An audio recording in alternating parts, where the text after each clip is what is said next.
வாழ்க வளமுடன். ஓம் நமச்சிவாய. அனைத்து தமிழ் உள்ளங்களுக்கும் வணக்கம். கடன் இல்லாத மனிதனே இல்லை. பணக்காரனுக்கும் கூட அவன் தகுதிக்கு ஏற்ப கடன் நிச்சயமாக இருக்கும். கடனே இல்லாமல் நான் வாழ்ந்து காட்டுகிறேன் என்று நீங்கள் சவால் விட்டாலும் கிரகங்களும் விதியும் உங்களை எப்படியாவது கடன் வாங்க செய்துவிடும். அப்படி கடன் தொல்லையால் அவதிப்படுபவர்கள் ஏராளமாக இருக்கச் செய்கின்றார்கள். பல்வேறு பரிகாரங்களை செய்து கடன் தீர வேண்டிக் கொள்கின்றனர். என்ன செய்தாலும் அவர்களுடைய கடன் மட்டும் தீர்ந்தபாடில்லை என்று புலம்புபவர்களுக்கு மிக எளிதாக செய்யக்கூடிய பரிகாரங்களை இந்த பதிவின் மூலம் பார்க்கலாம். கடன் வாங்காத மனிதர்களே இருக்க முடியாது என்பதுதான் யதார்த்தம். மனிதர்கள் மட்டுமா, எல்லா நாடுகளும் கூட கடன் வாங்குகின்றன. ஆனானப்பட்ட திருப்பதி வெங்கடாஜலபதி சுவாமியே கடன் வாங்கித்தான் கல்யாணம் செய்து கொண்டார். எனவே கடன் வாங்குவது சகஜம். அதை கட்டுப்பாட்டுக்குள் வைத்து வாழ்க்கையை செவ்வனே நடத்த வேண்டும் என்பதே பெரியோர்களின் கட்டளை. பசியோடு கூட உறங்கலாம், கடனோடு உறங்காதே என்பது ஆன்மீகம் காட்டும் அறிவுரை. ஜோதிடத்தில் நமது முன்னோர்கள் மிக முக்கியமான விஷயங்களை சூட்சமான முறையில் சொல்லியிருக்கிறார்கள். ஒவ்வொரு ராசிக்கும் கடன்கள் அடைவதற்காக என்னென்ன செய்ய வேண்டும், எவையெல்லாம் செய்யக்கூடாது, எந்தெந்த கடவுளை வழிபடலாம் என்ற பரிகார முறைகளையும் சொல்லியிருக்கிறார்கள். ஒவ்வொரு ராசிக்கும் 2ஆம் வீடு தனஸ்தானம் என்று அழைக்கப்படுகிறது. இதன் மூலம் ஒருவரின் பொருளாதாரம் சம்பந்தமான விஷயங்களை தெரிந்து கொள்ள முடியும். ஒவ்வொரு ராசியின் 6ஆம் வீடு ரண ருண ரோகஸ்தானம் என்று அழைக்கப்படும். ஒவ்வொருவருடைய மன சம்பந்தமான வலி, உடல் சம்பந்தமான வலி, ஆரோக்கியம், கடன் போன்றவைகளை நாம் 6ஆம் இடத்தின் மூலமாக தெரிந்து கொள்ளலாம்.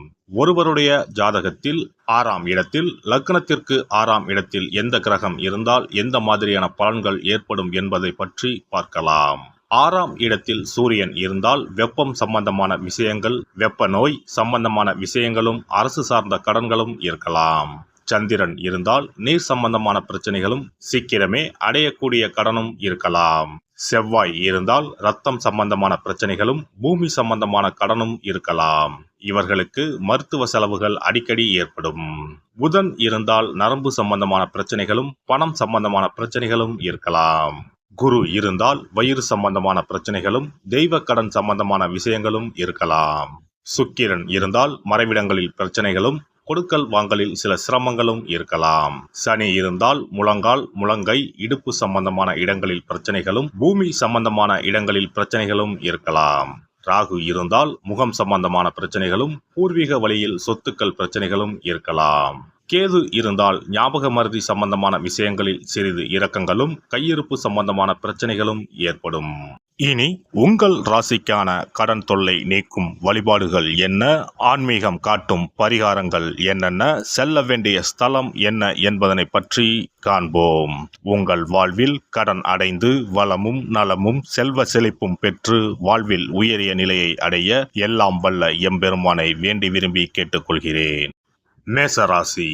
இவர்கள் சரராசியில் பிறந்தவர்கள். பிடிவாத குணம் அதிகம் உடையவர்களாகவும், எடுத்த முடிவை யாருக்காகவும் மாற்றிக்கொள்ள மாட்டார்கள். மனதில் ஒன்று வைத்துக்கொண்டு வெளியில் வேறு பேசத் தெரியாதவர்கள். மனதில் தோன்றுவதை உடனே சொல்லக்கூடியவர்களாக இருப்பார்கள். இரத்த சம்பந்தமான உறவுகளுக்கு அதிக முக்கியத்துவம் தருபவர்களாகவும் இவர்கள் இருப்பார்கள். உணவின் சுவைக்கு அதிக முக்கியத்துவம் தருவார்கள். தனிமையை விரும்புவார்கள். அடுத்தவர்கள் தன்னை பாராட்ட வேண்டும் என நினைப்பவர்கள் இவர்கள். பேசும் பேச்சில் கவர்ச்சி அதிகம் இருக்கும். மனதில் தைரியம் அதிகம் உள்ளவர்கள். இவர்கள் செவ்வாயின் ஆதிக்கத்தில் பிறந்ததனால் இவர்களுக்கு சொந்தமாக வீடு, மனை, வாகனம், பூமி உண்டு. மேசராசிக்காரர்களுக்கு தனஸ்தானமாக ரிஷபமும், ரணருண ரோகஸ்தானமாக கன்னியும் வருகிறது. எதிரிகளை மன வலிமையாலும் உடல் வலிமையாலும் துவம்சம் செய்யக்கூடிய அளவிற்கு இவர்களுக்கு வலிமை உண்டு. இவர்கள் வளர்ப்பிறையில் வியாழன் சனிக்கிழமைகளிலும், தேய்பிறையில் செவ்வாயிலும் கடன் கொடுக்கவோ வாங்குவதையோ தவிர்ப்பது நன்மை தரும். தொழில் செய்வதை விட வேலைக்கு செல்வது இவர்களுக்கு நன்மை தரும். கொடுத்த வேலையை சரியான நேரத்தில் முடிக்கும் திறன் உடையவர்கள். முதலீடு செய்யும் பொழுது இவர்களே முதலீடு செய்யாமல் வேறு ஒருவரிடம் கொடுத்து செய்வது நன்மை அளிக்கும். வாராகி அம்மனை வழிபடுவதன் மூலம் நன்மைகள் அதிகம் ஏற்படும். கடன் அடைக்கும் போது கிழக்கு அல்லது தெற்கு நோக்கி கடனை அடைப்பது நன்மை தரும். ஞாயிறு, செவ்வாய், வியாழன் ஆகிய கிழமைகளில் கடனை அடைப்பதை தொடங்கினால் சீக்கிரம் கடன் அடையும். புதன் ஹோரையில் கடன்களை அடைப்பது இவர்களுக்கு நன்மையை கொடுக்கும். செல்ல வேண்டிய ஸ்தலம் உத்திர கோசமங்கை மங்களநாத சுவாமி கோவிலுக்கு சென்று மரகத நடராஜரை தரிசித்து வாருங்கள். இத்தலம் ராமநாதபுரம் மாவட்டத்தில் இருந்து 10 கிலோமீட்டர் முன்பாகவே வலதுபுறமாக பிரிந்து செல்லும் தூத்துக்குடி திருச்செந்தூர் சாலையில் சென்று இவ்வூரை அடையலாம். பரிகாரம்: தயிரை கொண்டு ஏதேனும் மஞ்சள் நிற இனிப்பு பண்டம் தயார் செய்து ஒவ்வொரு வெள்ளியும் மாலை வேளையில் பசுவுக்கு கொடுத்து வர கடன்கள் நீங்கி வளம் பெறலாம். சிறப்பு வழிபாடு: குலதெய்வ வழிபாடு குறைகளை தீர்க்கும்.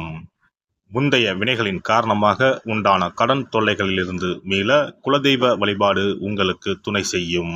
3 பௌர்ணமிகள் தொடர்ந்து குலதெய்வ வழிபாடு செய்து வந்தால் கடன் தொல்லை படிப்படியாக குறையும். ஆண்டுக்கு ஒரு முறையாவது கட்டாயம் குலதெய்வ கோவிலுக்கு சென்று வர வேண்டும். குலதெய்வ கோவில் தூரமாக இருப்பவர்கள் அல்லது குலதெய்வமே தெரியாதவர்கள் 5 முக விளக்கு வைத்து நெய்யிட்டு தீபமேற்றி முடிந்த அளவு படையலிட்டு வழிபட வேண்டும். இப்படி 9 பௌர்ணமிகள் வழிபட்டு வந்தால் கட்டாயம் கடன்கள் அடைபடும். அது மட்டுமின்றி வரவேண்டிய கடன் பாக்கி இருந்தாலும் வசூலாகும். சங்கடங்கள் தீர்க்கும் சக்கரத்தாழ்வார் வழிபாடு: சனி மற்றும் புதன்கிழமைகளில் பெருமாள் கோவிலுக்கு சென்று அங்குள்ள சக்கரத்தாழ்வாரை தரிசித்து மனமுருகி வேண்டுங்கள். பிறகு அவரை 12 முறை வலம் வந்து வழிபடுங்கள். துளசி மாலை சாற்றி வேண்டிக் கொள்ளுங்கள். நிச்சயம் கடனால் உண்டான சங்கடங்கள் நீங்கும். கோமாதா வழிபாடு குறைகளை தீர்க்கும். செல்வத்தின் அம்சமான கோமாதாவின் வழிபாடு உங்களை நிச்சயம் காக்கும். காலையில் விழித்ததும் பசுமாட்டை காண்பது தீர்வு கொடுக்கும். மேலும் ஒரு முறையாவது பசுவுக்கு கீரையும் பழமும் கொடுப்பது நல்லது. திருமகள் உரையும் பசுவின் பின்புறத்தை தொட்டு வணங்குவதும் செல்வம் சேர வழி தரும். குளிகை நேரத்தில் வாங்கிய கடனில் ஒரு பங்கை அடையுங்கள். நிச்சயம் முழு கடனும் தீரும். அதுபோல குளிகை நேரத்தில் கடனை வாங்காதீர்கள். அடகு வைத்த நகைகள் வீடு வந்ததும் நன்கு சுத்தம் செய்து மஞ்சள் நீரில் போட்டு பூஜை அறையில் ஒரு நாள் வைத்த பிறகே உபயோகப்படுத்துங்கள்.